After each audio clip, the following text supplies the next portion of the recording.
2026 class in Italy finally এসে গেছে। কি হতে চলেছে ক্লাস ইন ইটালিতে, কে হারবে, কে জিতবে, কে রিটার্ন করবে, সমস্ত কিছুই থাকবে আজকের এই ভিডিওতে।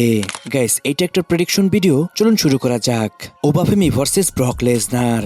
রেসলম্যানিয়া 42 তে এই দুজনের মধ্যে আমরা ম্যাচ দেখতে পেয়েছি যেখানে ব্রক লেসনার অনেক খারাপভাবে হেরে যায়। ব্রক লেসনার সেই ম্যাচটি হেরে তোর প্রথমে সে রিটায়ারমেন্ট ঘোষণা দিয়ে সেখান থেকে চলে যায়, কিন্তু ওবাফেমির মানডে নাইট র'র ওপেন চ্যালেঞ্জে ব্রক লেসনার আবারও ফিরে আসে।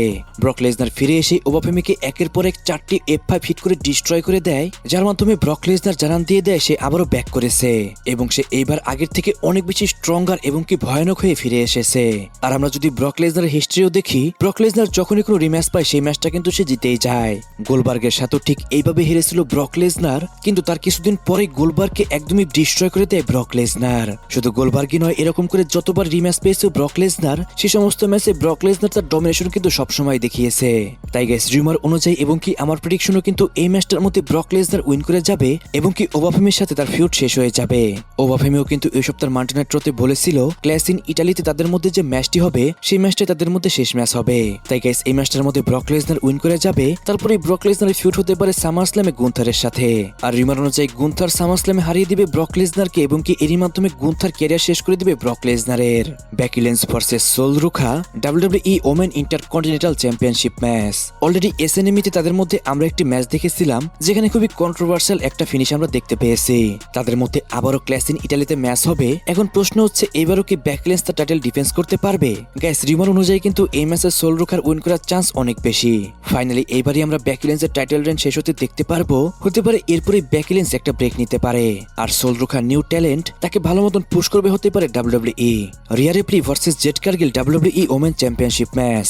অলরেডি রেসলম্যানিয়া তো আমরা রিয়া রিপ্লি এবং কি জেড কার্গিলের ম্যাচ দেখতে পেয়েছি যেখানে রিয়া রিপ্লি জেড কার্গিলকে হারিয়ে চ্যাম্পিয়ন হয়। এরপর এসএনএমইতে রিয়া রিপ্লি এবং কি জেড কার্গিলের টিমের মধ্যে একটি 6 ম্যান ট্যাগ টিম ম্যাচ হয়, যে ম্যাচের মধ্যেও কিন্তু এই দুজন সুপারস্টারের মধ্যে আমরা একটা রাইভালরি দেখতে পেয়েছি। কিন্তু এই সব কিছুর উপরে যদি বলি ক্লাস ইন ইটালিতে কে উইন করবে এই ম্যাচের মধ্যে, তাহলে গাইস আমি এখানে এগিয়ে রাখবো রিয়া রিপ্লিকে। WWE এর চোখে সব থেকে ওমেন ডিভিশনের মধ্যে বড় সুপারস্টার হচ্ছে রিয়া রিপ্লি। তাকে মাত্র টাইটেল উইন করিয়ে আমার মনে হয় না এখনই তাকে হারিয়ে দিবে। এই জন্যই গাইস আমার প্রেডিকশন, রিয়া রিপ্লি উইন করে তার টাইটেলকে ডিফেন্স করে নিবে। Cody Rhodes versus Gunther WWE undisputed championship match. Guys, clash in ইটালির সমস্ত ম্যাচগুলোই কিন্তু অনেক ভালো বুক করেছে WWE, কিন্তু গাইস নিঃসন্দেহে বলা যায় সমস্ত ম্যাচগুলোর মধ্যে এই ম্যাচটার রেসলিং সব থেকে বেটার হবে। একদিকে রয়েছে কোম্পানির ফেস কোডি রোডস, অপর পাশে রয়েছে কোম্পানির সব থেকে সেরা রেসলার, সে হলো গুন্থার। এই দুজনের কম্বিনেশনে একটা বেস্ট রেসলিং ম্যাচ কিন্তু সবাই এক্সপেক্ট করতেই পারে। এই ম্যাচে কিন্তু অনেক বেশি চান্স রয়েছে র্যান্ডি অর্টনের রিটার্ন করার, কিন্তু গাইস এটা WWE, এইখানে র্যান্ডি অর্টন রিটার্ন করে কাকে অ্যাটাক করবে এটা কিন্তু এখন পর্যন্ত কনফার্ম নয়। এখন অনেকেই বলবে রেসলম্যানিয়ার পরে র্যান্ডি অর্টন কোডি রোডসকে অ্যাটাক করেছিল, তাই ক্লাস ইন ইটালিতে যদি আবার ফিরে আসে র্যান্ডি অর্টন, সেখানে সে কোডি রোডসকে অ্যাটাক করতে পারে। গাইস, সবসময় কিন্তু এইরকমটা হয় না, কারণ WWE সবসময় আমাদের ভাবাতে বাধ্য করে।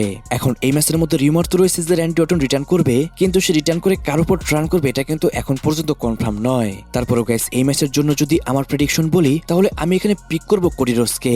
কোডি রোডস WWE এর গোল্ডেন বয়, সে যে কোনোভাবেই এই ম্যাচটার মধ্যে উইন করেই যাবে। বাট অনেক বেশি চান্স রয়েছে এই ম্যাচের মধ্যে আমরা দেখতে পারি র্যান্ডি অর্টনকে, আর তার জন্যই কোনো না কোনো ভাবে হতে পারে কোডি রোডস এই ম্যাচটার মধ্যে উইন করে যাবে। Roman Reigns versus Jacob Fatu tribal combat match. আর গাইস, এই ম্যাচটা ট্রাইবল কমব্যাট ম্যাচ হওয়ার পরেও এই ম্যাচটা কিন্তু WWE চ্যাম্পিয়নশিপ ম্যাচও। এই জন্য গাইস এই ম্যাচটার মধ্যে দুইটা কন্ডিশন রয়েছে, যেই এই ম্যাচটার মধ্যে উইন করবে সে একসাথে দুইটা জিনিস পেয়ে যাবে এবং এটা তার জন্য অনেক বড় একটি প্রাপ্তি হবে। রোমান রেইনস যদি উইন করে তার জন্য এটা অনেক বড় একটা ব্যাপার হবে না, কারণ তার কাছে অলরেডি সবকিছু রয়েছে।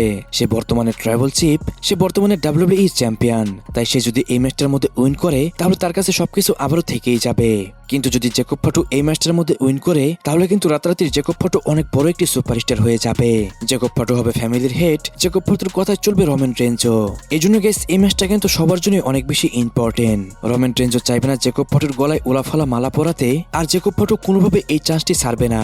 যেহেতু এখানে ট্রাইবল কম্প্যাক্ট ম্যাচ হবে, তাই এখানে আমরা সোলো সিকোয়ার এমএফটি এবং কি জিমিউস এবং জেউসোকে দেখতে পারবো। আর গাইস, ট্রাইবল কম্প্যাক্ট ম্যাচ যখন সোলো সিকোয়া এবং কি রোমান রেইনসের মধ্যে হয়েছিল, সেখানে কিন্তু আমরা রককেও দেখতে পেয়েছিলাম। দিলাম। এখন গাইস এটাও কিন্তু অনেক বড় একটি ম্যাচ, এই ম্যাচের মধ্যে কি আমরা রককে দেখতে পারবো, এটাই হচ্ছে সব থেকে বড় প্রশ্ন। এখন পর্যন্ত কিন্তু আমরা রকের কোনো নিউজ পাইনি, কিন্তু যদি এই ম্যাচটার মধ্যে রককে আমরা দেখতে পাই তাহলে কিন্তু সেটা অনেক বড় একটি ব্যাপার হয়ে যাবে। রোমান রেন্স জেকব পল্টুকে পিন করে হারিয়ে দিয়েছে, আর রোমান রেন্সের গলায় মালা পরাতে চলে এসেছে রক। এখন যদি বলি এই ম্যাচটার মধ্যে উইনকে করবে, তাহলে কিন্তু গাইস এই ম্যাচের মধ্যে উইন করার সব থেকে বেশি চান্স রয়েছে রোমান রেন্সের। মাল্টিপল সোর্স এবং কি রিমার থেকে জানা গেছে রোমান রেন্স এই ম্যাচটার মধ্যে উইন করবে এবং কি তার টাইটেলকে ডিফেন্স করে নেবে।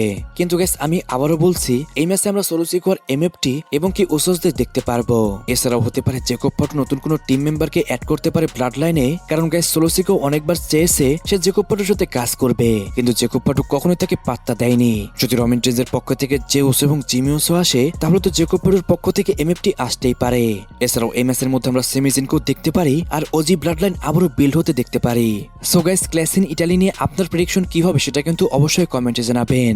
একটা কথা আমি সবার উদ্দেশ্যে বলে দেই, আমি ভিডিওর মধ্যে কিন্তু আমার প্রেডিকশন দিয়ে দিলাম। আমি বেশ কিছু নিউজ এবং কি আমার রিসার্চ অনুযায়ী আমি এখানে নিউজগুলো দিয়ে দিলাম। এই নিউজগুলো যে 100% কনফার্ম হবে এটার কিন্তু কোনো সিউরিটি নেই। অনেকেই দেখি যে সমস্ত প্রেডিকশন ভিডিও আমি দেই, সেই সমস্ত প্রেডিকশন ভিডিওর নিচে পিএডি শেষ হওয়ার পরে আমাকে লিখে আমি ভুয়া ভুয়া নিউজ দেই। গাইস আপনাদেরকে বুঝতে হবে আমি কিন্তু ভবিষ্যতের কথা জানি না, আমি জাস্ট অ্যানালাইসিস করে এই সমস্ত নিউজ দেই, তাই সব নিউজ যে সত্যি হবে এটা কিন্তু কোনো কথা নয়। সো গাইস আজকের ভিডিও এই পর্যন্তই। রেসলিং সম্পর্কে সমস্ত নিউজ এবং কি আপডেট জানতে চ্যানেলটিকে সাবস্ক্রাইব করবেন এবং কি পেজটিকে ফলো করতে ভুলবেন না।